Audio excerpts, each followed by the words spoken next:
İkinci bab. Bilim koyida. Birinci bölüm. Bu tağның ismi Longvishan. Мәнісі ejdaha quyruğu ekan. Tağ taqır болып, topsi seriq keldi ekan. Onun da yantaq, sok-sok qatarlıq çöl daraxtları ösedi ekan. Mana şu tağның qaptılıdan yataq dəydi. Tağ qaptılıdan tövenge qarsam, bütün Lanju şəhri və Huanghe dəryası görünüp durdu. Kecha manzarasi go'zal, mening da ilhom qo'zg'aldi. Shu ilhomning g'idiqlishi bilan yiroqdagi do'stim Hoshirga xat yozdim. Do'stim Hoshir, sana sig'inishliq salom. Qo'rmash bilan nomatga alohida salom. Yangidan tanishgan do'stlarga qizg'in salom. Qara Hoshir, men bugun Roziyadan xat elib, taqozo bo'lib kutgan muborak kunni ko'rgandek xushal bo'ldim. Xushallik yoshlari mangzimni yudi. Bu yoshlar musofirlikdan paydo bo'lgan yoshlarmi yoki qattiq seg'inishning alomatimi, bu menga noma'lum. Mana Lanjuga kelganimga 5 degacha 2 oy bo'lib qapti. Bu vaqt ichidagi ahvollarimni sana bir aytib bermoqchiman. Anglag'in, men sana so'zlayapman. Sizlar ketgandan keyin men Urumchida yana 10 necha kun turdim. Ko'p vaqtim kutubxonada o'tdi. Sautovning dilg'i tamg'a bo'lib besildigan so'zlarini angladim. Buningdan boshqa yurakni titirtirgan birla ish bo'ldi. U ish Alanurning xati. Bu xat sana baxt tilaydigan, shuning bilan sening qaltib ham odam ekanligingni aytib beradigan xat. Sen u xatni ko'rishga oldirganing bilan men oldirmayman.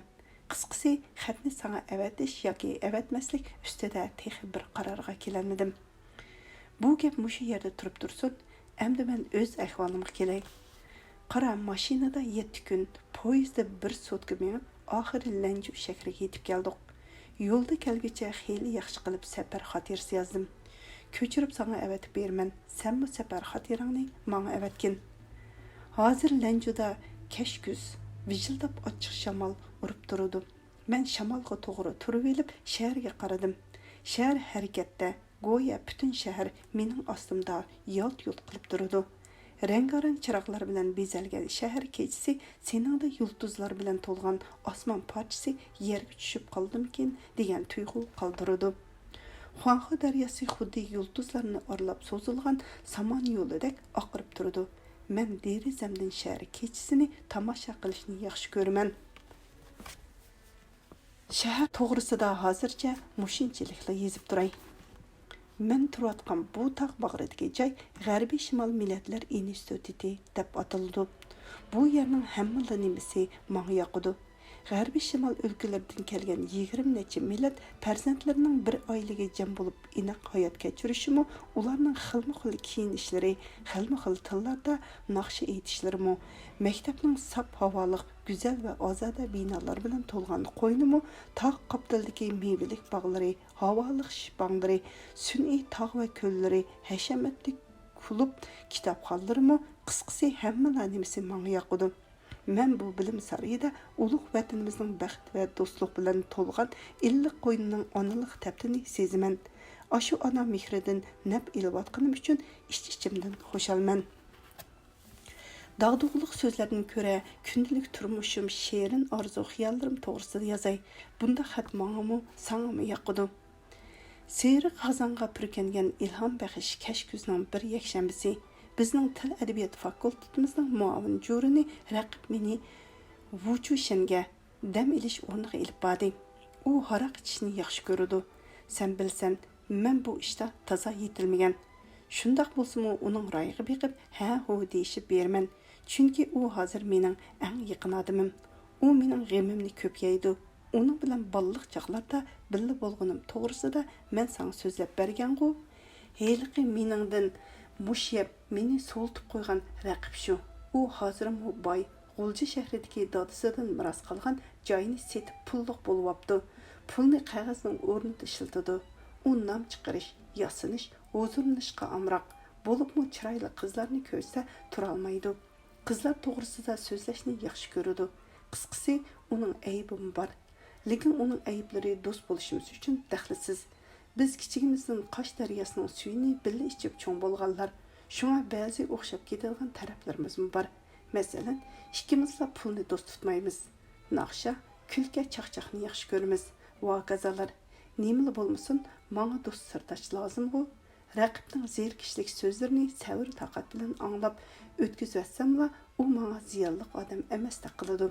Albatta, u kichigidilla orzuliq bo'lib o'sgan. Uning dadisi nihoyatda pulliq bo'lgan. Bularning shahardami, yezdimi qo'ru joylari, qo'ru qo'ylari, uyur yilqilari, sopun zavodi, gezmal, yemek-ishmek do'konlari bor edi. Shuncha jiq boyliq, advorliq bolani tamaxur, hakavur qilib o'stirishi aniq-ku. U garchi hozir kompaniya a'zosi bo'lsa-mu, badandagi menga va boshqalarga yoqmaydigan narsalardan bezor bo'lgani yo'q. Uning bilan suhbatlashganda hamon ichim pushibla o'ltiraman. 10 yil terish, boshqalarning og'zidan kirib, burnidan chiq. Boshliq bo'la olmasang, men kepil deydi u. Men bezor bo'lib, buning nimaga zaruriyati bor deb so'rayman. U qapqini suzib, dunyoga qancha qitim tug'ilatding, odamdek yashayman desang, boshqalarni o'z ishingga sol. Boshqalarning qo'li puti emas, beshi mingisi bo'l. Mening hozirgi o'rnim hokim darajalik. 30 yoshga borganda vali darajalik bo'laman. Yana 15 yilda Shinjonga yetkazilmanda hech bo'lmaganda bir nazoratning naziri bo'la olayman deydi. Bu gaplari menga to'liq uyatliq tuyuldi, lekin nima bo'lmasin, uning bilan bo'lgan do'stlikni tashlab etmadim. Raqib xanzu tilni obdan bildi. Falsafa, siyosiy iqtisoddan savodliq, adabiyotga xeyli qiziqdi.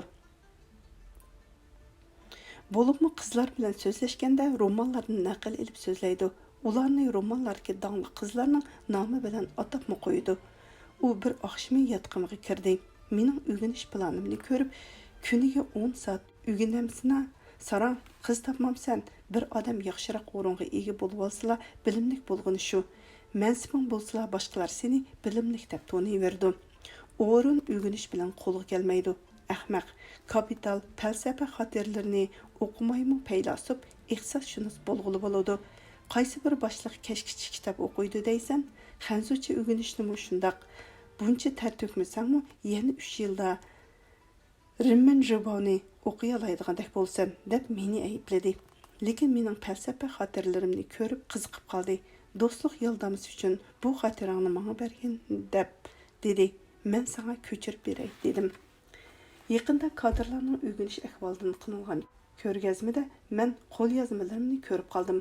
Bu qo'lyozmaga berilgan tushuntirishga Til adabiyot fakultetining muavin jo'rini ilg'or kompartiya a'zosi Yo'ldosh Raqibning falsafa xotirasi deb yozib qo'yilibdi.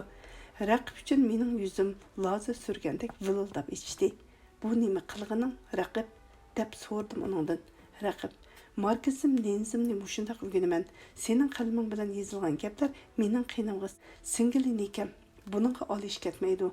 Mening mengamligini sen ko'chirib yozding-ku, dedi. Men qaqaqlab kulish bilan bu ishni o'tkazib Bizning do'stligimiz buning bilan buzilgani yo'q.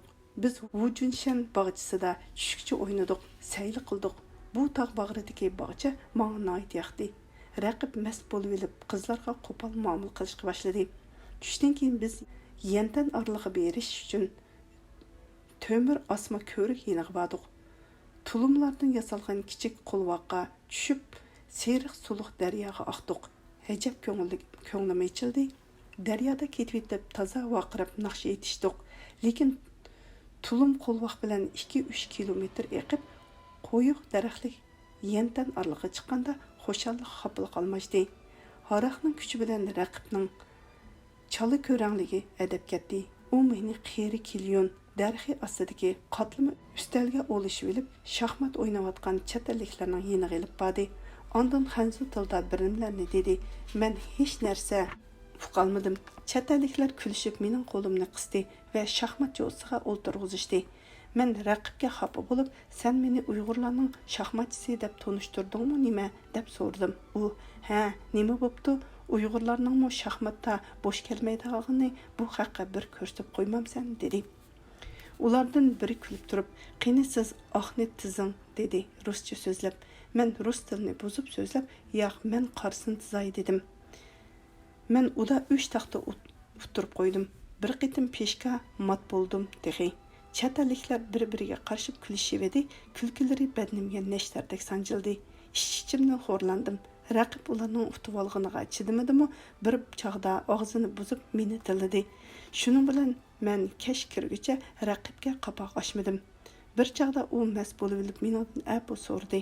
Mening og'inam mana mushunchalik seni xushal qilishni uyatqa qo'yishni biladi. Shu chog'da Hoshir sening bo'lmog'iningga qattiq ichindim. Ikkimiz bir bo'lgan bo'lsak, balki biror taxta bo'lsa-mu utib chiqqan bo'lar edik. Aşu ko'ngilsizlik bilan men yatqimga qaytib keldim. Aslida yakshanba kuni hech ish qilmaslikni belgilagan bo'lsam-mu, ko'ngil g'ashlikdan qutulish uchun roman o'qishga tutish qildim. Shekspir dramalarining o'zbekcha nashrini chet el kitobxonasidan setib olgan edim. Ana shu to'plamdan Hamletni o'qishga o'ltirib edim. Ko'ngil g'ashlikim ko'tarilib ketdi. Hoshir, xanzucha o'rganish hozir mening birinchi vazifam. Qachonmi xanzu tilidagi romanlarni o'qig'idek bo'laman desamla, ralla bo'laman. Men o'z tilimiz va o'zbek qozoq tillaridagi romanlarni izlab tepib o'qiyapman. Kitob jurnallardan yozgan xotiralarim bir necha daftar bo'ldi. Raqib mening bu xotiralarimni ahmoqlikning belgisi deydi. Uning qarashicha, roman deganni ish pushqin chiqarish uchun o'qish lozim ekan. Men uning ulug' odamlarning bu to'g'ridagi gaplarini o'qib bersam, bu gaplar siyosiy yetakchilik yuzasidan aytilgan. Ishonmasang, dohiylarning hayotini o'rganib boq. Ularni ish pushqini chiqarish uchun roman o'qigan deydi. Men Lenin to'g'risidagi hikoyalarni bir necha kun berilib o'qidim. Yo'q, Lenin romanlaridan olgan bilimlarni o'zining jamiyat to'g'risidagi bilimlarining bir qismi va muhim material qilgan. Marksmu Balzac romanlaridan jamiyatni bilishda nurg'un foydalangan ekan. Adash, men sana kundalik mashg'ulot jadvalimni qisqacha tanishtirib o'tay. Fikr maslahatingni ber. Attiganligi soat 5 da o'rnimdan turaman. Yarim soat tanharakat qilaman. Sovuq suda benimni surtaman. Ondan soat 7 gacha xanzucha yotlayman. Hozir oddiy jumlalarni yodlayapman. Soat 7 da g'izallanaman. Qo'shimcha deb qo'yay. Tamoqimiz nihoyat yaxshi. Naq soat 7:30da mening muallimim Jang Shuying kulgan peti kirib keldi va odamning zo'qi kelgudek yumshoq ovoz bilan "Ni hao" deydi. Men shu talaffuzda javob qaytaraman. Men senga Jang Shuyingning Laoshi muallim degan ma'noda bu yerda shu davrdagi til odati bo'yicha ilindi tarjimondan. Men shu talaffuzda javob qaytaraman. Men sana Jang Shaoyuning Laoshi to'g'risida qisqacha yozmoqchiman. Yeshi 23da, chiroyli kiyinishni yaxshi ko'radi, dugulak yuzlik, mangzidan qon temib turadi, xuma ko'z, qonxarliq, bo'yi zilva ayol. Burlukisining qiri buzilmaydi, quruq so'zni oz qiladi, menga har kuni 2 soat dars beradi. Qolgan 2 soatning 1 soatida meningdan sinaq oladi. Yodlagan jumlarimda hatto ozroq ovoz xatoligi bo'lishiga yo'l qo'ymaydi. Umuman har kuni 3 soat atrofida mashg'ulot o'tkazadi. Men ba'zi jumlalarni Beijing talaffuzda to'g'ri o'qisam, Janglaoshi xuddi bolasining til chiqiniga amroqligi kelgan onadek xushal bo'lib ketadi. Men uning topshiriqlarini har qachon 100% o'rinlayman. Hozirgacha men uni bir qitimmo xafa qilmadim. Buningdan keyin zoda xafa qilmayman. Hoshir, nemishqidir atdiganlik Janglaoshining patroq kirishini 4 ko'zim bilan kutaman. U kirishi bilanla men jonlanib va ruhlanib ketaman. Janglaoshi gulni yaxshi ko'radi ekan. Men 2 qacha gul setib olib derazaga qo'yib qo'ydim. U kirguncha yana pol va ustilimni surtib paqirtib etaman. U mening ham yotiqim, ham darsxonam bo'lgan bu uydan nihoyat rozi bo'lib, men sizning hamma ishlaringizni yoqtiraman deb qo'ydi. Bu so'z albatta ilm ish qo'ydiki, hadi bilan inining so'yishmanchaligiga dalil bo'lalaydi. Men Janglaoshi to'g'risida shunchalik yezib turay. Endi vaqt jadvalimga kelay. Shunda qilib Janglaoshi soat 11 dan oshqanda chiqib ketadi. Men xanzu tili o'rganishni to'xtatib qo'yib, tamoqchi bo'lgan 1 soatlik vaqt ichida til va adabiyot nazariyasiga doir kitoblarni o'qib, xotir yozaman. Tushlik tomoqni yaxshi yeyman. Tomoqdan keyin yotqimga hech kimning kirmasligini tilayman, chunki men 2 soat atrofida uxlab olishga odatlanyapman. Shunda qilib soat 2:30da tushdan keyingi mashg'ulotimni boshlayman. Soat 2:30da Duan Laoshi manga ders berish kirdi. Duan Laoshi Uyg'ur, Arab, Fars tillarini xeyli yaxshi biladi. Yeshi 40dan oshgan, bilimi chunqur, bo'libmi tarix adabiyot sohasida nurg'un bilim egallagan. Bu odam chet el adabiyoti va Jungo klassik adabiyotini atrofliq bildigan. U mening xotiralarimni o'qib chiqdi va nurg'un yerlarga tuzitish kirgizdi. Duan Laoshi til adabiyot fakultetining lektori, talabchan va tirishchan odam. Hozir ingliz tilini o'rganyapti.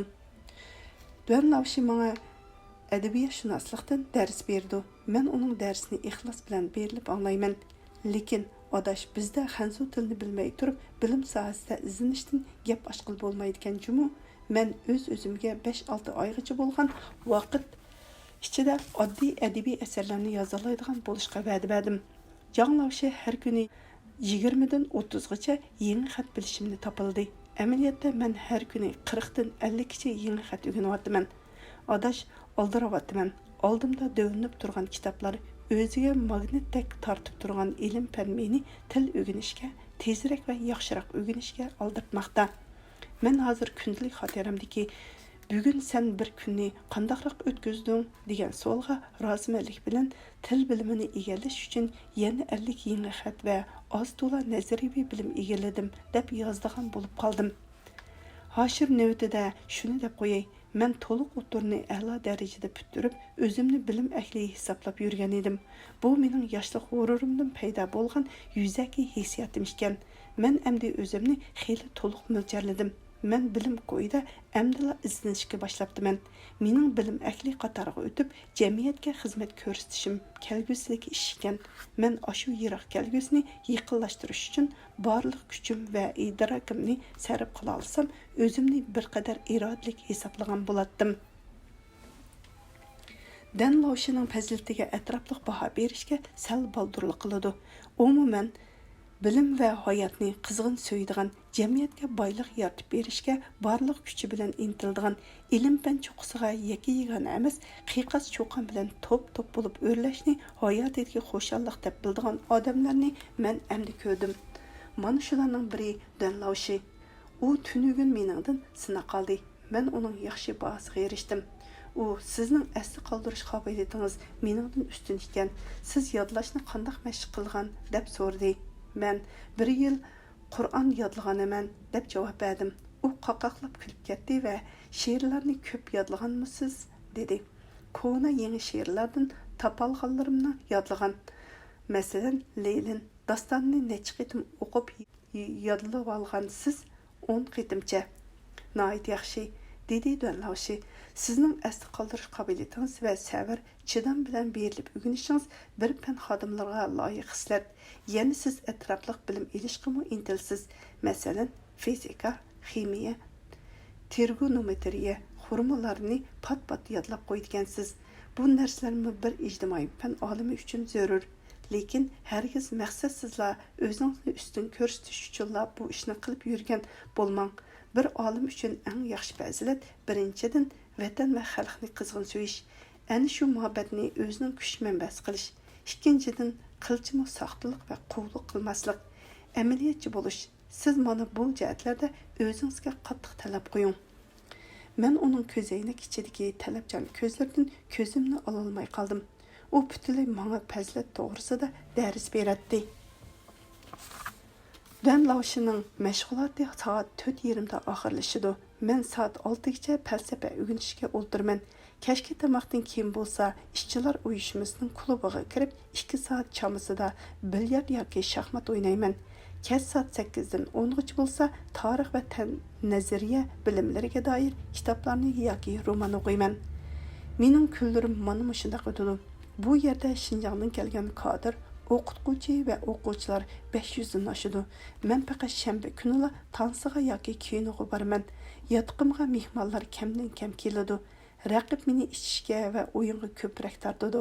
Men qattiq tirajab turib olyapman. U hatto mening yotqimga sho'x va chiroyli qizlarni boshlab keldi. Men ularga berilmagan bo'lsam kerak, ularmi asta-asta yiroqlashdi.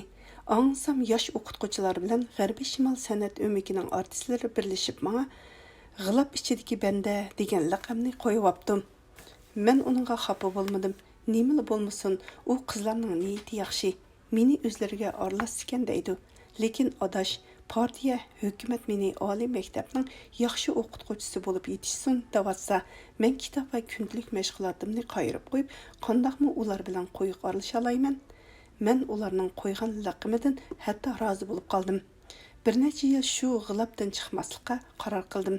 Men sana kundalik turmushimning qandoq o'tadiganligini yozdim. Raqib meni bu xil jiddiylikni o'zgartgin bo'lmasa 25 yoshga kirmay turibla qiyri mijoz bo'lib qolsan deydim. Men texi mushundaq 10 necha soatlik o'rganish mashg'uloti bilan o'tgan vaqtimni zoya qilayotgandek his qilaman. O'ylasamla olg'a bosmayotgandek, bilimlarim zodila ko'paymayotgandek bilindi. Men bu yerga ilm-fanga berilgan professorlar, o'qituvchilar va rahbarlar bilan suhbatlashishni yaxshi ko'raman. Ularning doimla oldirab kitob ko'rayotganliklarining sabablarini bora-bora bilishga boshladim. Tadqiq qilib hal qilishga tegishli ishlar rostilla intayin chiqqan. Bir olim bir masalani hal qilgandimi, necha minglagan olim bu ishlarning oralla bir qismini hal qila oladi ekan. Shunda qilib, hoshir men bir tadqiqotchi bo'lishni sharafli ish ekan deb his qilib qoldim. Mening vazifam oliy maktabda o'qituvchilik qilish. Bu noit aniq.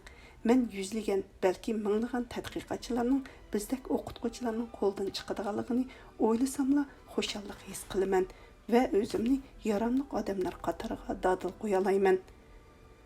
Bu yerda mujaboliq kurashlarning borligini bilganligim uchun o'z-o'zimga umid bilan qarayman. Bizning o'zaro yashashdan maqsadimiz insonlarga foyda yetkazish va shon sharaf uchun umr bo'yi intilish deyishganlarimiz helimi esimda. Jafo mushaqqati bo'lmagan shon sharaf yolg'on va qadrsiz bo'ladi. Halol tarning badliga kelgan shon sharaf hayotingda qadrli va qimmatli bo'ladi. Bu gaplarni ko'p deyishdik, lekin bundoq jafoning shon sharafning ta'mini texi tetimidik. Adash, meningcha hayotimizni qadrlaydigan payt keldi. Chunki biz har ikkisiningla ta'mini tetish uchun qadam tashlayapmiz. Hoshir xitimni mushu yer to'xtay. Men sening bilan texnik nozik ishlar ustida so'zlashiman. Ishik qilyotidi. Hozir soat 12:20 bo'lib qopti. Men qolganini at yozaman. Hozircha mehmonni kutib olay. Mening o'ylaganim bo'ldi. Yotqimga raqib kirib keldi. Uning parvoz qapoqlari qizargan, bo'ynidagi galostugi qing'ir chiqqan, ammo ruhi ko'taran edi. U bir chiroyli qizni boshlab keldi. U attir va upa anglik purqi bilan o'zini ko'rsatib turgan chiroyli qizni menga tanishtirdi. Qo'lingni bergin, a'la. Qizlarning qo'lini tunji tutishing shu bo'lib qolsin. Bu qizning ismi Odila, san'at fakultetiga texi yengli keldi. Qiz nozik qo'llarining uchini qo'llarga tekkizdi va qizil bilan bo'yalgan lavlarini midirlatib kulimsirab qo'ydi. Qizning yumshoq qo'llari o'likning qo'lidek sovuq edi. Qani o'ltiring, dedim men qizga karvetimdan joy ko'rsatib. Qandaq Odila, men degandek chiroylimikan bizning a'la, dedi raqib lavzilishib. Aytinga, a'ladek Berna yigitga qandaq qiz yoq deyalsin? Siz uning kostyum kiyginiga hayron bo'lmang. Ashu ko'k chapini bilanmi men degan qizlarni jalb qila oladi. Men raqibning masligini bildim. Buni go'zal qiz qandaqmi uning bu lavziliqlarga chidagandi deb o'yladim. Lekin uni xafa qilishni hargiz xohlamayman. Uni xushal qilish uchun qizga qarab qo'yib she'r o'qidim. Jamoling vasfini qildim chamanda, qizardi gul u yoqdan anjumanda. Raqib tushunmayla qaqoqlab kuldi. U mening muramni quchoqlab, "Oydila uxsun, o'rib bergina adash" dedi. Chimanda jamoling tarifini qilib edim, bazmida gul izo tortib qizirib ketdi degan so'z. 15 asrda o'tgan ulug' shoirimiz Otayining she'ri, dedim men izoha berib. Odila qizirib ketdi. U nefis yog'liqi bilan qizargan yuzini surtib etib, menga qiziqish bilan qaradi. Raqib bu qiziqishni darhol tushundi bo'lg'ay, darhol chiroyini o'zgartib, qo'pol chaqchaq qildi. Qara, kira kirmayla Odilaga hujum qilganingni. Ko'zing ichilyotidi jumu? Ovoq, endi yoraysan. Rosa tug'ilgan qarchig'i bo'psan. Qiz xijil bo'lib g'ijimlab tutib olgan yog'liqi bilan peshonisini surtdi. Men qizlar to'g'risida hech narsa bilmayman, Lekin Adilaning bu holatidan bir xil xijolat, qo'rinish belgisini ko'rdim. Raqibning nemisikin, hajab bu qizning yenida qattiq yirik so'zligili turdi-ku, men qizga sinchilab qaradim. Raqib kunchilikini yoshirolmay qoldi. Adila mening singlim bo'ldi. Tuqqanlar ichida mundaqmi qizlar borjumu? Biroq Balitchi, shumi ishmi? Sen Adila, dedi u birdila qizni sallab. Ha, nima olaysan? A'lo qizlarni sallash madaniyatsizlik demsina, ko'tir u yasalma madaniyatingni. Men har qanday qizni sen deyman. Qiz bilan o'g'ilning farqi nimada? Nimada bilamsan? Go'zallikda. Qizlarga Xudoyim odamlar to'ymasdan qarasin deb go'zallik baxsh qilgan. Qarg'ana Adilaga yevidigandek qaravatsan. Qo'ysangsa raqibga. Adila xafa bo'ldi. Qo'dingshima, sen u Balitni qo'y, singlim. Hech bo'lmasa ro'yalchi bo'l. Bo'lmasa siyosiy qonun yoki til adabiyot fakultetiga almashtirib ol. Men seni almashtirib olaman. Nima? Balit degan bir odamga umrlik oshnam bo'libdimi? Men o'zim Balitni yaxshi ko'raman, raqibga. Sen o'zing uchun yashaydingmi bu dunyoda? Urug' avloding, yaqinlaring sening qilayotgan ishing bilan mag'rurlansa hisob.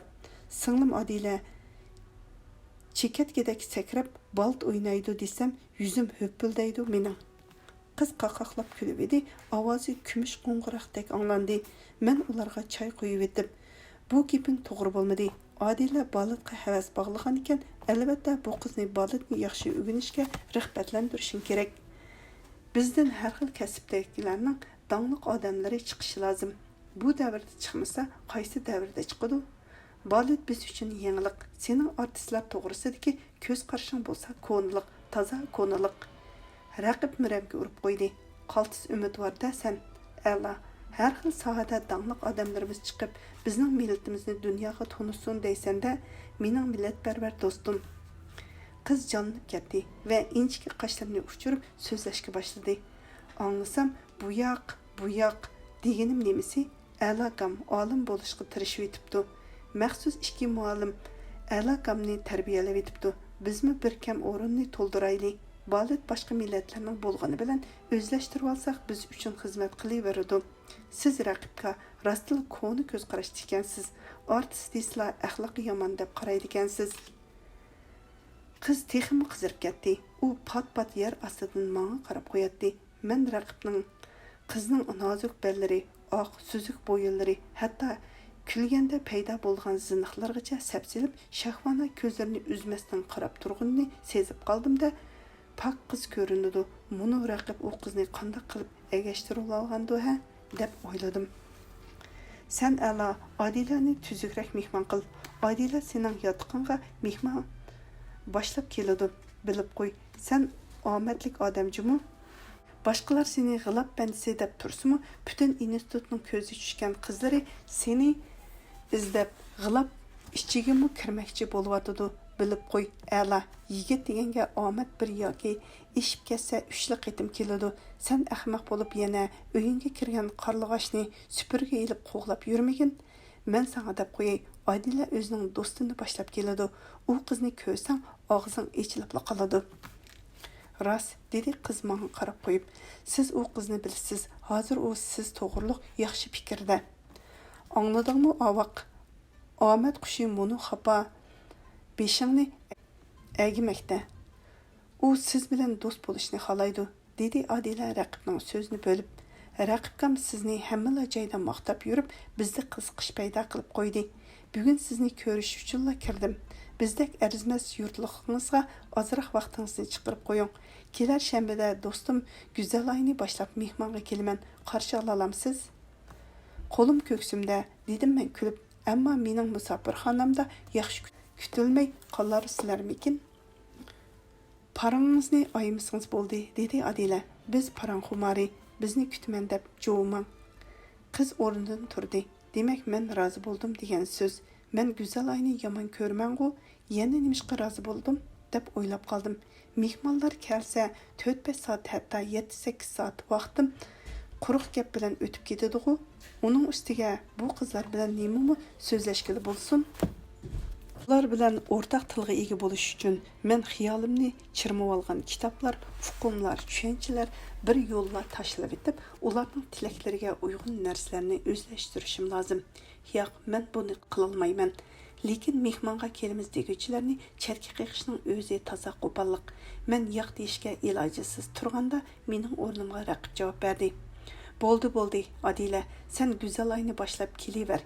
Kashki tamoq mushu yerda yeyildi. Shu kunga o'ltirishning mazmunini biz belgilaymiz. Nemishqa desang, bu Sobixonning ishi amsa kelishdik. Yur, men seni uzitib qo'yaman. Adila menga qaradi. Meni raqibkam bilan billa opirib qo'ya olmamsiz? Men ilojisiz ular bilan mangdim. Biz xildan keyin yotoqqa qaytib kirdik. Raqib xafa edi. Sening uchun men xijil, dedi u jayniki bilan ustalga taynib. Hayotga yengil ko'z ochgan 18 yoshli qizg'imi tuzuk iltifot qilmading. Ular shanba kuni kelsa, zeriktirib qo'ymaslik uchun o'zingni xushxuy tut. Qizlar ko'yib qolarmikin deb ansirma. O'zing ko'yib qolmasanglar bo'ldi. Sen Don Kixotning biriga oshiq bo'lganingni ko'rgim keldi. Sen go'zalay degan qizga jazman berilsan. Mening maqsadim u qizni sana bog'lab qo'yish. Nemishqa desang, uning peyiga tushganlar jiq, yosh o'qituvchilar, men deb yurgan yuqori sinf o'g'illari hammasi uningga pesh tortib yuriydi. Qiz mening bir ashadiy dushmanim bilan sal yaqinda qiladi. Qizni uningdan bo'lib olish kerak. Uqdingmi? U dushmanim cho'chaklik. Biz bir go'zal qizni cho'chaklikka tashlab bera olmaymiz. Nemishqa desang, biz g'oljilik. Uni tortib olishga yolg'iz salla yaraysan. Men seni qizlar ichida maqtab yurib osmonga chiqarib etibdiman. Mana endi o'zimning qo'lim yetmas bo'lib qoldim. Mundaq degina dedi. Men uning maqsadini tushunib, undaq harising bo'lsa, bu mehmonlarni kutib olishdan bosh tortaman. Sarang, bag'ras deb vaqirdi u ko'zlarini qizartib. Bosh tortsang, didoringga qaramayman. Ömür bo'yi rozi emasman. U eshikni jaloqqa yepib chiqib ketdi. Meningcha uning qiz uchun qilayotgan bu qitg'orligi yerginishlik edi. Bu hol uning ruhiy dunyosida nachar illat borligini bildiradi. Lekin buninglik bilan uni ranjitish yaramasliqku. Rozi bo'laymi ya? Yomon yeri, men go'zalay bilan yiqilishni hargiz xohlamayman. U boshqalarga chiroyli ko'ringani bilan menga sat va yiqimsiz ko'rindi. Uning takabburlik yig'ib turgan chiroyi yodimga kelsa, badallarim tikanlashidi. Lekin raqibni ro'yidan qanday qaytarg'ili bo'ladi? Adilaning siliq, samimiy muomalasiga qandoqlarcha qo'pol javob qaytarg'ili bo'ladi? Mag'rur qizga amdi ochiq chiroy olsam, yigitlik g'ururim nada qoladi?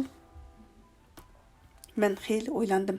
Oxir boshqalarning ko'ngli uchun oz to'la qurbon berishga, yana nafratimni majburiy ichimga yutib, menga zerikishlik bo'lgan bu mehmonlarga qapoq etishga, ularni zeriktirmaslik uchun bir necha soatlab asnamay xushxuy Sobixonlik rolini ortqizishga rozi bo'ldim. Xolmagan mehmonlarni kutib olishga rozi bo'lgan shu minutda Hoshirning xushumisini turib, haqiqiy inson irodasiga xiloflik qilmaydi. Tamaxur odamlarla qapoq turilgan yerda qasdan hijiydi, davatqaligini ko'nglimdan kashdi. Men ixtiyorsiz tartmini ochdimda Hoshir bilan Roziyaning surati bor albomni oldim. Hoshir qo'shimisini turib, Roziya kulimsirab, meni ayblayotganda ko'zimga qarshib turadi. Roziya, bizni ko'rmaydi debsa, yiroq shaharga berib olib, ichsiril ilishmagan qizlarni xo'shal qilg'ili turdingizmi? desa Hoshir, hayda mavu burjazlarni, munu raqib deganing bir mikrob, munu qizlaring bir mita, istiqbolingni shakalga aylantiradigan bu ziyondoshlarga hech sana nomus emasmi? Hey avaq davatqandek ko'rindi. Men ularning suratiga qarab turib, turmushda o'ziga qattiq talab qo'yadigan bu bir jup yosh to'g'risida o'ylashga boshladim. Men Yoshlar ittifoqi maktab komitetining kashki yig'inidan chiqib, o'quvchilar uyushmasining ko'ngil echish uyiga qarab mangdim.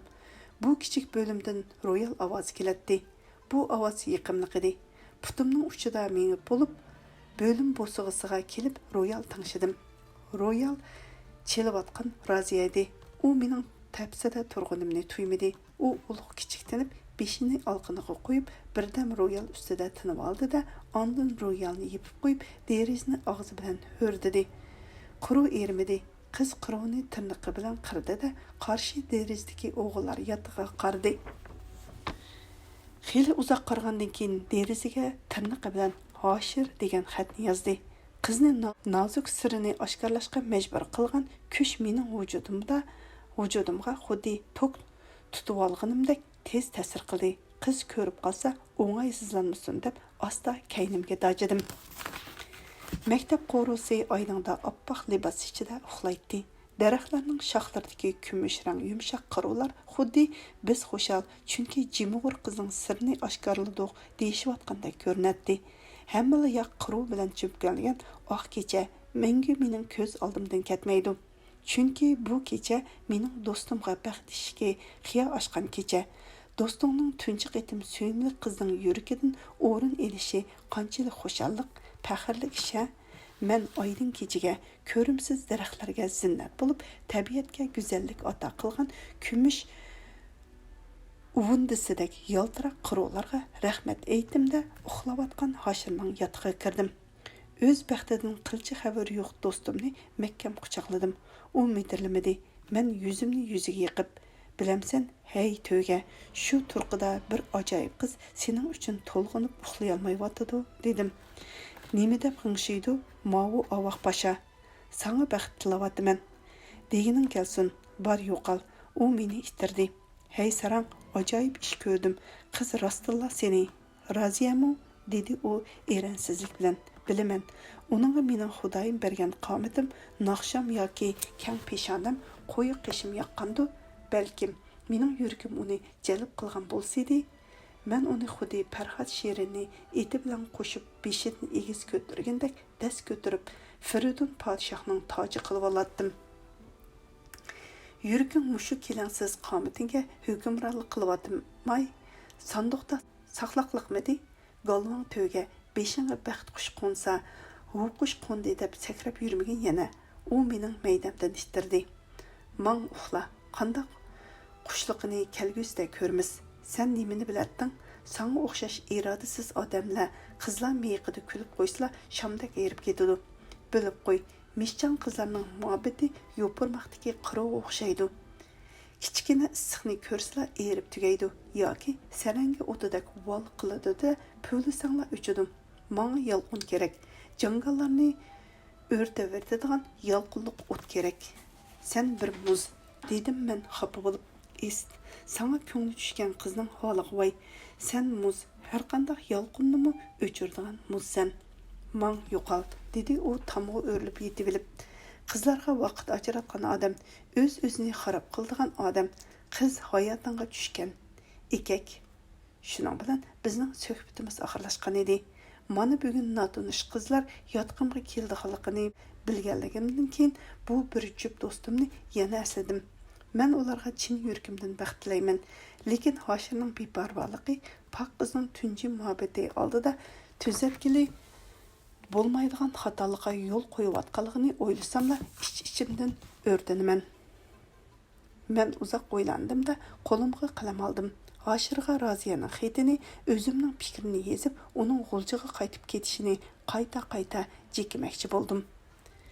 Xat yozishdan burun fransuz yozuvchisi Balzacning tarjimonini ko'rib bakmoqchi bo'ldim.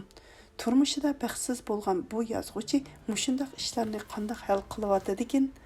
U umr bo'yi polshalik barinaga oshiq bo'lgan edi-ku. Mana oldimga baxtsiz yozuvchining hayotidan ilingan parchalar turibdi.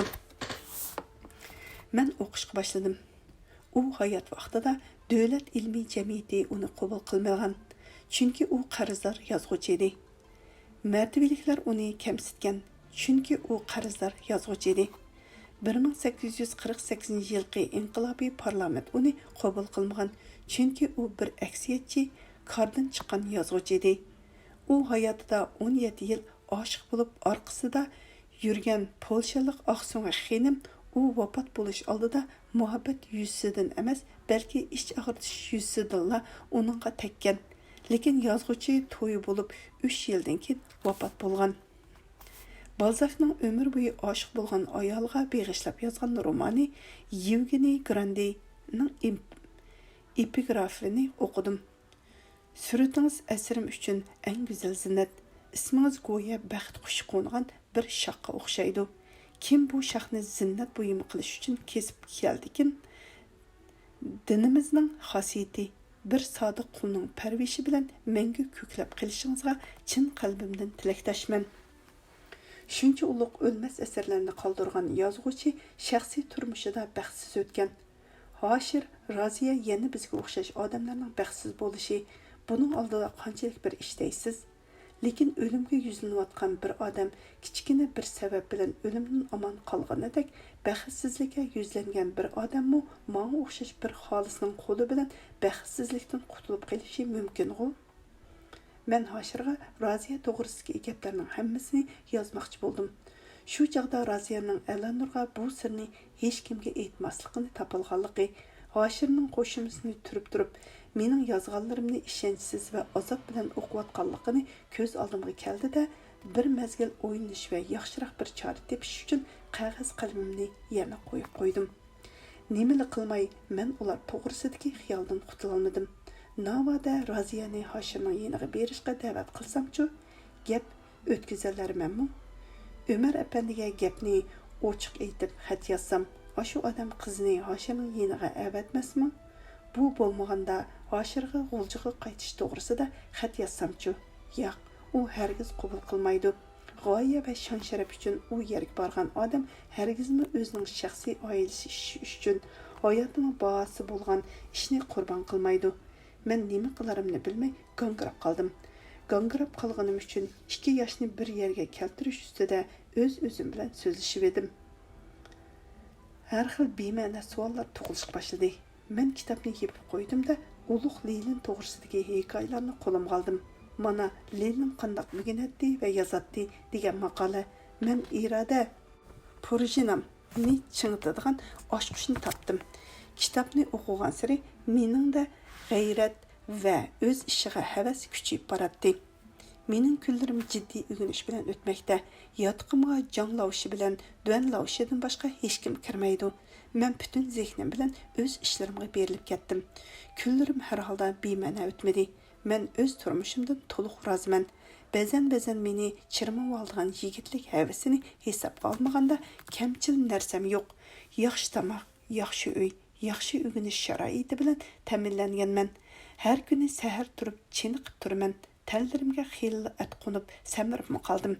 Men bozorga kamdan kam chiqqashqa har oyda oldigan 50 necha yuan pulim eshib qolgan bo'ldi. Hozir tatmamda pulim bor. Umuman meni hamma nimasi talto'kis turmushda xotirjam odam deyishga bo'ladi. Lekin shaxsiy turmushim to'g'risida noiti kam boshqa turman. Bugun tushda kiyim yug'uchi ayol kirib bir bopa kir kiyimlarimni ilib mangandila Janglovshining jekishlarini unutib qolganim yodimga keldi. U bilimga beriling, lekin o'zingizni chapdas tuting.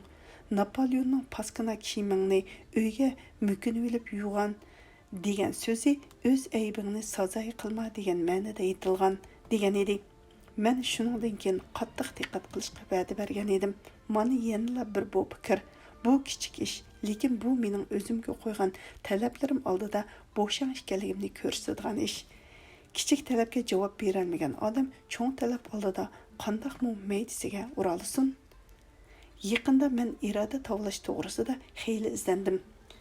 Psixologiyadan asos va usul, tarixdan jonliq misol izladim. Ulug' ishqa bel bog'lagan bir yosh talabchan va qat'iy bo'lmasa, har qancha aqlliq bo'lgani bilan yerim yo'lda to'xtab qoladi.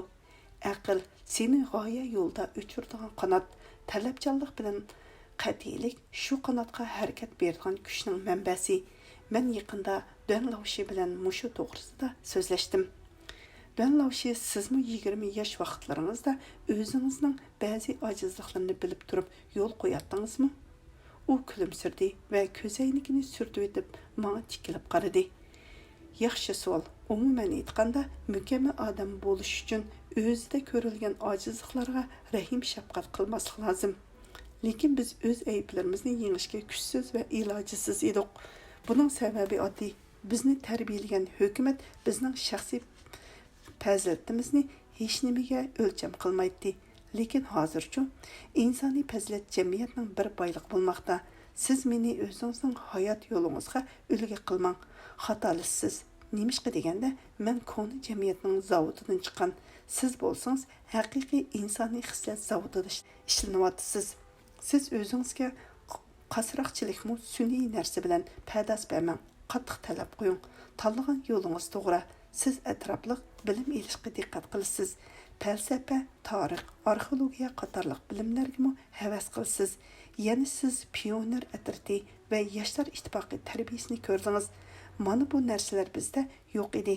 Daraxtga yopurmak qanchalik zarur bo'lsa, insonga fazilat shunchalik zarur. Xuddi necha kishining g'olicha yetmaydigan daraxtni odamning ko'zchilik yopurmoqlar yashnatadigan o'xshash insondagi axloq fazilatni o'z ko'zga ko'rinmaydigan ushaq-tushak narsalar ta'minlab turadi. Mening yodimga raqibning kapitalni o'qimay turibmi markazimchi bo'lg'ili bo'ladi degan so'zi keldi-da, duan lavshiga. Turmuşda saqtılıqni pəzilət deydiğanlarmı bulduğu, ularni texi bəzi yerlərdə etibarlışıdı, dedim.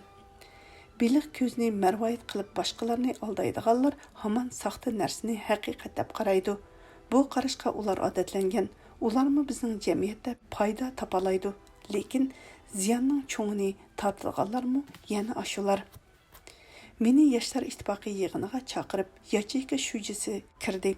Demek bugün həftəyə 5, əti kəş mening yatqımğa mehmonlar keladi.